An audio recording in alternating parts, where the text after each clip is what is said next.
నమస్కారం. Welcome to prime 9. ఆధ్యాత్మిక హిందూ సంస్కృతి సాంప్రదాయాలను పరిరక్షిస్తూ అలాగే హిందూ మతంలోనూ పూజలు వ్రతాలు వాటిలో విశిష్టతలు తెలియచేస్తూ ప్రత్యేక కార్యక్రమాన్ని ప్రతివారం మేము మీ ముందుకు తీసుకొస్తూ ఉన్నాము.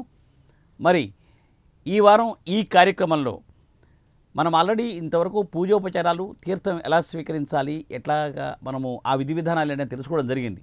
అయితే ఈ వారంలో ప్రత్యేకంగా అసలు జపం అనేది పూజలో చాలా ప్రత్యేక స్థానాన్ని సంపాదించుకుని కాబట్టి జపం ఎలా చేయాలి, జపం ఎన్ని రకాలుగా ఉంటుంది, ఏ జపానికి ఎలాంటి విధి విధానం పాటించాలి, ఏ జపాన్ని ఏమంటారు, అలాగే మాలాధారణ చేసినప్పుడు కూడా మాలను ఎట్లాగా జపం చేసేటప్పుడు మాలని ఎట్లా ముందు కదిలించాలి, అట్లాగే మాలను ఎందుకు ధరించాలి జపం చేసేటప్పుడు, ఆ విషయాలన్నీ మనం ఇప్పుడు తెలుసుకుందాం.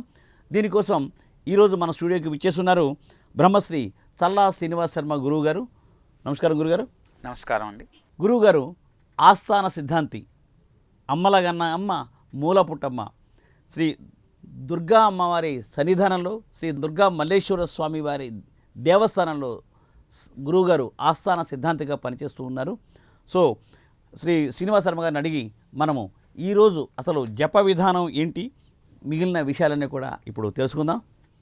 గురుగారు, జప విధానం ఏంటి? జపం అనేది చాలా ప్రాధాన్యత సంతరించుకుంటుంది పూజా విధానంలో. సో దానికోసం ఏంటంటే ఎన్ని రకాల జపాలు ఉన్నాయి, దాని గురించి వివరిస్తారా? యా మూలం సచరాచరస్య జగత పుంస పురాణీ సఖి వ్యక్తాత్మ పరిపాలనాయ జగతాం ఆప్తావతారస్థితి దుష్టధ్వంస సదిష్టదాన విదయే నానాసనాధ్యాసిని శ్రీశైలాగ్రనివాసిని భవతు మే శ్రేయస్కరీ భ్రామరీ.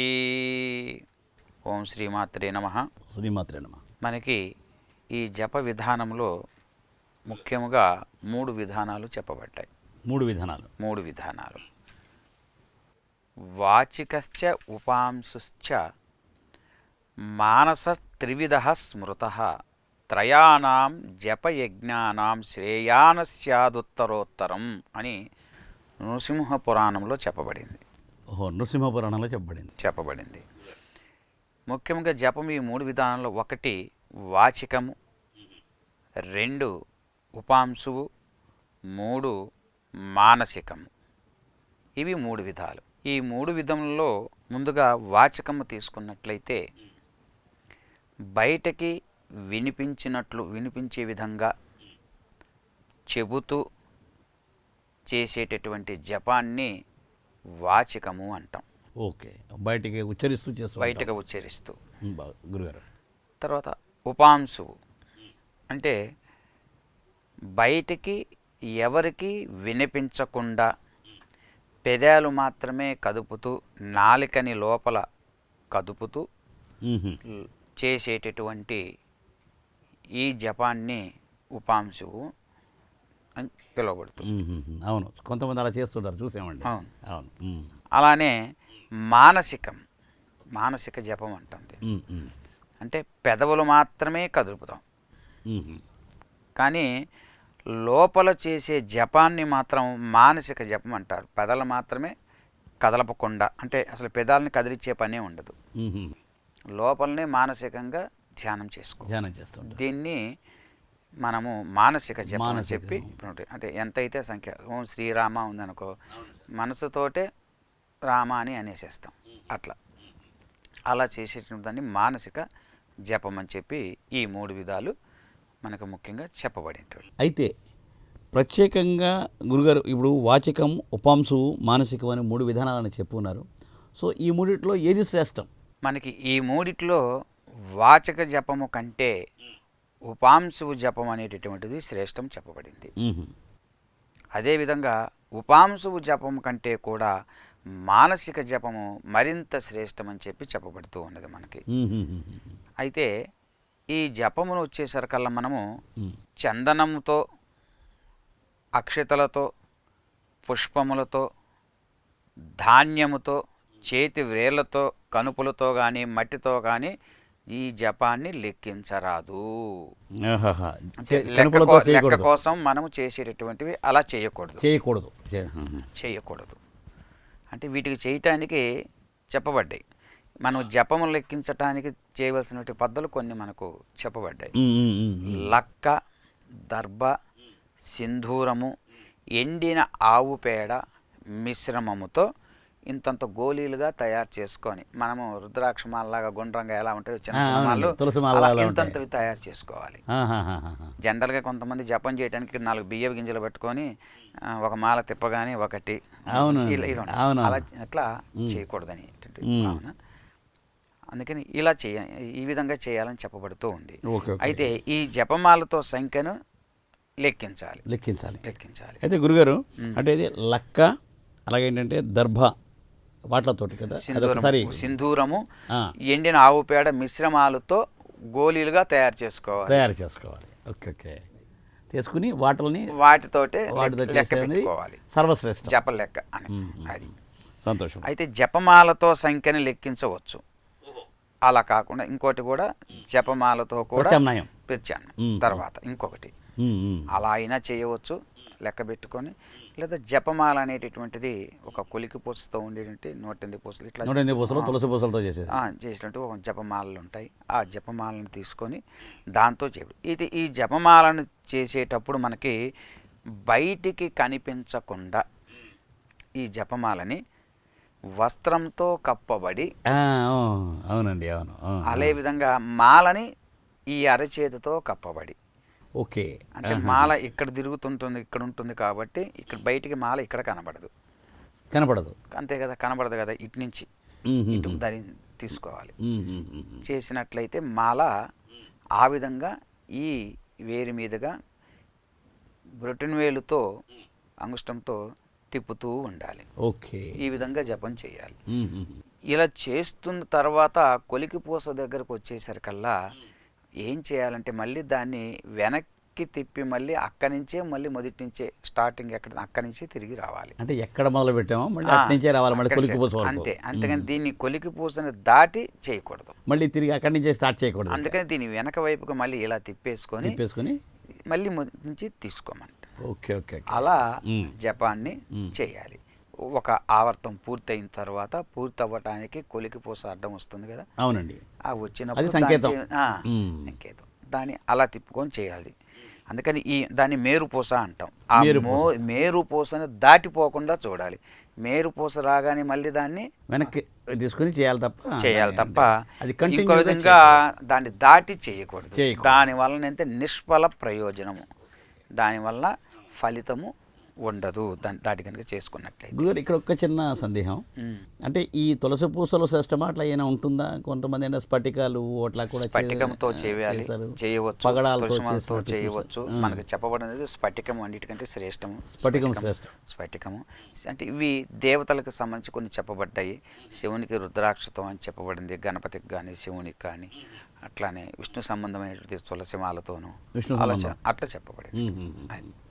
అయితే ఈ జపం చేసేటప్పుడు కదలకూడదు, ఇటు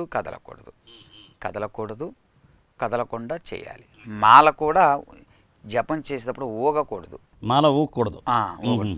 రెండోది, జపం చేసేటప్పుడు మాట్లాడకూడదు ఎవరితో కూడా. తప్పనిసరి ఎంతో అత్యవసరమైన పరిస్థితి వస్తే భగవద్ని స్మరించుకొని మాట్లాడమన్నాడు ఒక్క మాటగా. అది అలా చేయమన్నాడు. అది రెండోది అంటే ఒక జపంలో ఉన్నప్పుడు, దిగ్బంధనంలో ఉన్నప్పుడు మాట్లాడిచ్చే అధికారము తిరిగి మాట్లాడేది ఎవరికి ఉంటుంది అంటే, ఒకటి గురువు, మంత్రాన్ని ఉపదేశించినటువంటి తల్లిదండ్రులకు కానీ, లేదా తల్లిదండ్రులు కాకుండా గురువు వద్ద నుంచి కనుక ఇతర గురువు నుంచి కనుక ఆ గురువు వరకు మాత్రం అధికారం ఉంటుంది. అప్పుడు వాడు మాత్రమే మిమ్మల్ని కదిలించి మాట్లాడడానికి అవకాశం. వాళ్ళకు మాత్రమే మనం స్పందించాలి, కానీ ఇంకా ఎవరు పిలిచినా జపంలో ఉన్నప్పుడు మాట్లాడకూడదు. ఒకవేళ మన అజాగ్రత్త వలన జపం చేసేటటువంటి మాల చేతి నుండి జపమాల జారి కింద పడింది అనుకోండి, అవునండి, అవును, దానికి 108 సార్లు ప్రత్యేకంగా జపం చేసుకోవాలి మళ్ళీ ఓహో, జపమాల కిందకి పడి చేస్తే తర్వాత 108 సార్లు ప్రత్యేకంగా చేసుకోవాలి. మ్మ్. ఇంతే కాకుండా ఒక్కొక్కసారి మనము ఈ బాచాపట్ల స్మరణలో పెట్టుకొని చేసేటప్పుడు కాలికి కానీ పాదాలకు కానీ తాకినట్లయితే మ్మ్. దాన్ని జలముతో మళ్ళీ శుభ్రం చేసుకొని రెట్టింపు సంఖ్య అదనంగా జపం చేయమంటాడు. ఓకే. అది ఒకవేళ గాలికి గనక తగిలినట్లయితే అది మ్మ్. కడిగి శుభ్రంగా చక్కగా ఆ మాలకి రెట్టింపు జపాన్ని రెట్టింపు సంఖ్యలో జపం చేయవలసి వస్తుంది. చేయమంటాడు. చేస్తేనే దాని యొక్క ఫలితం ఫలితం ఉంటుంది. ఇది మ్మ్. జపాలకు సంబంధించినటువంటి చేయవలసినటువంటి విధి విధానాలు ఇవి. ఈ పద్ధతులు కనుక ఆచరించినట్లయితే తప్పనిసరిగా సత్ఫలితాలు వస్తాయి. అయితే ఈ జపం ఎక్కడ కూర్చొని చేయాలి? అంటే ఇంటి దగ్గర కూర్చొని చేయాలా, లేదంటే అరుగుమి కూర్చొని ఎక్కడ చేయాలి? దానికి ఒక విధానం, విధి విధానం ఉండి ఉంటుంది. తప్పనిసరిగా అది ఏంటనేది మాకు వివరించండి గురుగారు. స్థాన భేదము వలన జప ఫలములు ఉంటాయి, ఆధారపడి ఉంటుంది. ఈ స్థాన భేదం అంటే గృహే చైక గుణ ప్రోక్త గోష్ఠే శతగుణ స్మృత పుణ్యారణ్యే తదా తీర్థే సహస్రగుణ ఉచ్యతే అయుత పర్వతే పుణ్యం నద్యాం లక్షగుణో జప కోటిర్దేవాలయే ప్రాప్తే అనంతం శివసన్నిధౌ అని మనకు చెప్పబడింది. ప్రామాణికం. గృహమునందు జపము చేయటం వల్ల, ఇంట్లో గనక మనం జపం చేసుకున్నట్లయితే 1 వంతు పుణ్యఫలం లభిస్తుంది అంటున్నాడు. ఓహోహో, గృహంలో జపం చేస్తే 1 వంతు ఫలం, 1 వంతు పుణ్యఫలం లభిస్తుంది. అలానే గోష్ఠే చెబుతున్నాడు, గోష్ఠే శతగుణ స్మృత. గోష్ఠే అంటే గోశాల యందు గనక కూర్చొని మనము చేస్తే ఓకే, దానికి 100 రెట్లు పుణ్యఫలం లభిస్తుంది అని చెప్తున్నాడు. గోశాల యందు గనక చేసుకున్నట్లయితే గురుగారు. అట్లానే పుణ్యారణ్యే తదా తీర్థే సహస్రగుణముచ్యతే అని చెప్తున్నాడు. అంటే మనకి పవిత్రమైనటువంటి వనము కానీ, లేదా వాటికి యందు, లేదా తీర్థస్థానమునందు, పవిత్ర వనాల్లో తీర్థస్థానముందు, నదీ తీరాలందు కానీ, అటువంటి స్థలములందు ఎక్కడైనా సరే జపించినట్లయితే 1000 రెట్లు ఫలితం అధికంగా వస్తుంది అని చెప్తున్నాడు. అంత గొప్ప విశేషమైనటువంటి ఫలితం లభిస్తుంది చెప్పబడుతూ ఉంది. ఇంతే కాకుండా పర్వతాలు అంటే పర్వతే పుణ్యం నద్యాం లక్షగుణో జప. ఇందాక 1 వంతు, 100 వంతులు, 1000 వంతులకు వచ్చాం. ఇప్పుడు మనకి పర్వతం మీద గనక జపించినట్లయితే 10,000 రెట్లు అధికంగా ఫలం లభిస్తుంది అని చెప్తాను.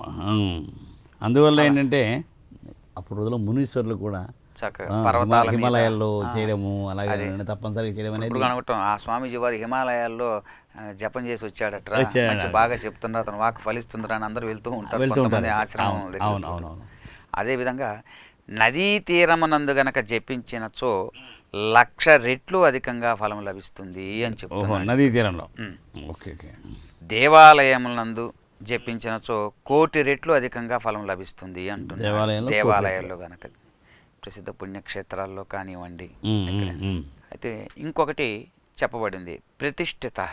అంటే ప్రతిష్ఠించబడినటువంటి శివలింగము వద్ద, శివాలయములో కనుక మనము జపాన్ని గనక చేస్తున్నట్లయితే లెక్కలేనన్ని రెట్లు, అంటే అనంత ఫలం లభిస్తుందని చెప్తున్నాడు. అందుకే ఎక్కువగా చేసిన శివాలయంలో అనంత అంటే 1,00,00,000 రెట్లు విశేష ఫలం, లెక్కలేనన్ని రెట్లు, 1,00,00,000 కూడా కాదు, లెక్కలేనన్ని రెట్లు అనంతమైనటువంటి ఫలం లభిస్తుంది అంటారు.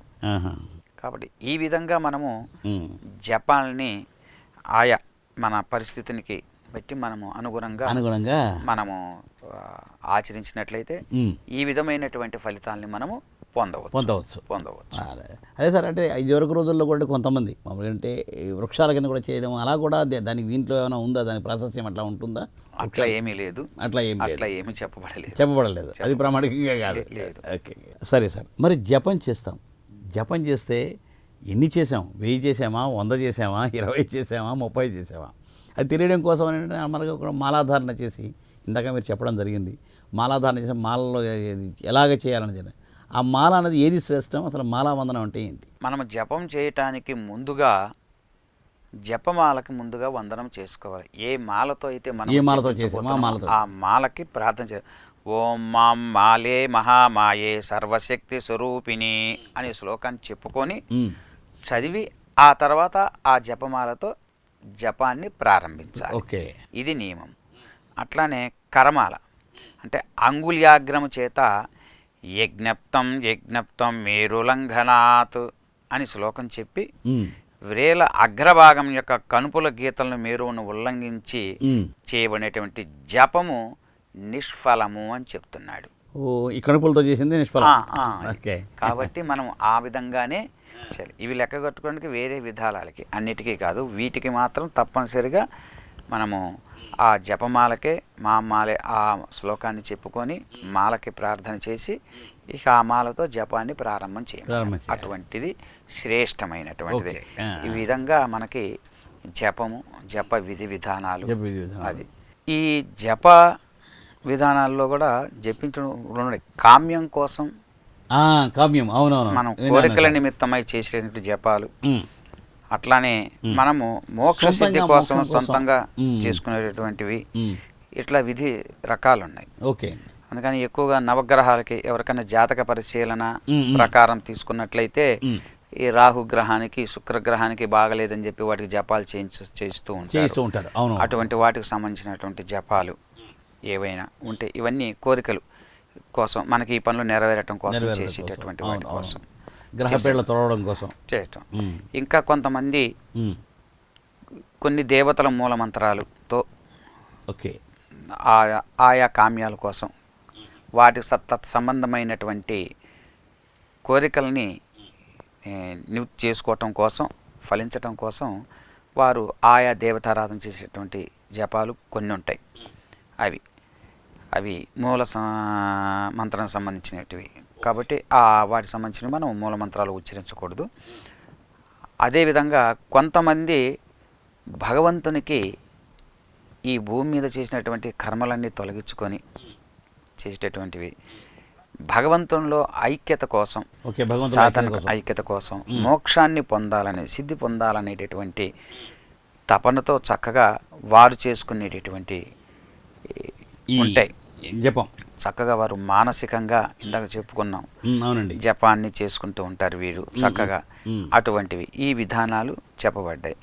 అటువంటి వాటికి ఈ మానసికంగా చేసుకునేటువంటి వాటికి ఇవి ఏవైనా సరే ఇందాక చెప్పుకున్నటువంటి తీర్థాలలో కానివ్వండి, ఆ నదీ తీరాల్లో ఎందుకు కానివ్వండి, అట్లానే ఇటువంటి ఇందాక చెప్పుకున్నటువంటి స్థానాలలో కనుక చేసుకున్నట్లయితే అత్యంత శ్రేష్టమైన ఫలం ఇచ్చేలాగా కలుగుతుందని చెప్పబడుతుంది. ఈ మంత్రానికి ఇన్ని వేల జపము చేస్తే ఈ ఫలితం వస్తుంది అని ఉంటుంది. మరి దానిని అంత చెయ్యాలంటే చేయలేనటువంటి వారు, శక్తి సామర్థ్యాలు లేని వాళ్ళు కొంతమంది ఉంటారు గురుగారు. మరి అలాంటప్పుడు వారికి ఏ విధంగా సిద్ధిస్తుంది, వారికి ఏ విధంగా ఫలితం వస్తుంది శక్తి సామర్థ్యాలు లేనటువంటి వారు. అందుకని ఒక 10,000 జపం చేయాలి. కాబట్టి మనము అక్కడికి దగ్గరలోనే ఉన్నాం. 10,000 రెట్లు ఇచ్చేటటువంటి ఏ స్థానంలో చేస్తే 10,000 రెట్ల ఫలితం ఉంటుందన్నారో అటువంటి స్థానానికి మనం దగ్గరలో ఉన్నాం అనుకోండి. అటువంటి వారికి అక్కడ 500 సార్లే ఆ శక్తి మేరకు చదివినా కూడా అది 10,000 రెట్ల సార్లతో సమానం అవుతూ ఉంది. అందువలన అంత చెయ్యకపోయినా కొంత చేసినా కూడా ఆ ఫలితాన్ని వస్తుంది. కాబట్టి అందుకని శక్తి లేనటువంటి వారు ఈ పద్ధతుల్లో ఆయా తీర్థాలకి ప్రత్యేకంగా కాకుండా కాకతాళీయంగా కావచ్చు, విడిగా వారు వెళ్ళేటటువంటి ఆయా స్థానాలకు వెళ్ళినప్పుడు సమయాన్ని వృధా చేయకుండా ఆయా స్థానాల్లో కనుక ఇది కనుక ప్రదేశాల్లో కనుక జపాన్ని ఆచరించినట్లయితే కామ్యం కోసం అయినా కావచ్చు, అది మనకి ఏ పరంగా అయినా కావచ్చు, గ్రహ స్థితిగతులకు సంబంధించినటువంటిది, గ్రహాల అనుకూలత అనుగ్రహం కొరకు కావచ్చు, మోక్షాన్ని కోసం చేసినట్లు కావచ్చు, ఏవైనా సరే అవి చక్కగా మంచి ఫలితాన్ని ఇస్తాయి. కాబట్టి ఈ జప విధానాల్లో ఈ విధానాలన్నింటినీ కూడా చూసి చక్కగా నియమానుసారంగా ఆచరించి సత్ఫలితాలని మీ అందరూ కూడా పొందురుదుగాక. తప్పనిసరిగా. సో కామ్యం సొంతం కోసం, మోక్షం కోసం, వీటన్నిటి కోసం కూడా తప్పనిసరిగా అంటే జప విధానంలో అవి చేయడం వల్ల తప్పనిసరిగా ఏంటంటే మీరు చెప్పినట్టుగా ఇప్పుడు సపోజ్ ఒక 18,000కి చేయాలి జప సంఖ్య, 18,000 చేయలేకపోవచ్చు. కానీ ఆ ప్రత్యేకంగా ఆ పుణ్యస్థలాలకి ఆ స్థలాలకు వెళ్ళినప్పుడు అక్కడ అలా చేయడం వల్ల తప్పనిసరిగా అంటే శక్తి మేర చేసినా సరే అదే ఫలితం వస్తుంది అనేది అవును, మీరు చెప్తున్నారు సారాంశం. తప్పనిసరిగా సార్ దానికి అంటే సార్ ఎవరి చేతనైనా చేయించే అవకాశం ఉంటుందా? దానికంటే మనం ఇప్పుడు చేసుకోవడం కూడా కష్టమా? మానసికం భగవంతుడికి సంఖ్య మోక్షది కోసం పొందేటి వారు సంఖ్యని చెప్పకూడదు. అందుకని భగవంతుడు చెప్పినప్పుడు యథాశక్తి అని చెప్పాలి ఎప్పుడూ యథాశక్తి కూడా. అని అంటారు. అవును, అంతేగాని ఇన్ని చేస్తాను అని కానీ ఇట్లా నియమం ఉండకూడదు. అది మానసికంగా చేసినట్టు అని కానీ ఇతర ఈ చెప్ప వాళ్ళకి మాత్రం ఓహోహో. యథాశక్తి అని చెప్పుకోవాలి ఎప్పుడూ యథాశక్తి కూడా. సంతోషం సార్. ఇంకా మళ్ళీ మనం ఇంకా ఏంటంటే ఈ పూజా విధానాలు అట్లా వీటి గురించి మళ్ళీ మనం మాట్లాడుకునే ప్రయత్నం చేద్దాం.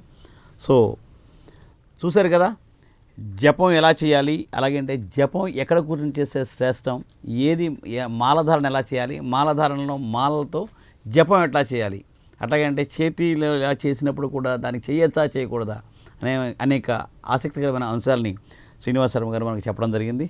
సో ఇది ఈవేళ ధర్మ సందేహాలు ఆధ్యాత్మిక కార్యక్రమం. మరో ఎపిసోడ్లో మళ్ళీ కలుద్దాం. నమస్తే.